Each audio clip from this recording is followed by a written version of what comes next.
Ito po ang ating Bicol Express. Wala akong sigarilyas. Ang nilagay ko is sitaw lang. Ayan po, niluto ko sa gata.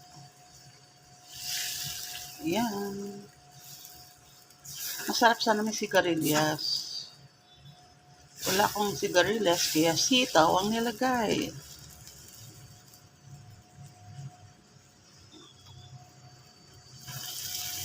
Medyo ano lang siya kasi sa gata ko. Tanggal ko lang yung sabaw para magmantika ang aking baboy. Yan ang Bicol Express. Nilagyan ko ng isang latang gata.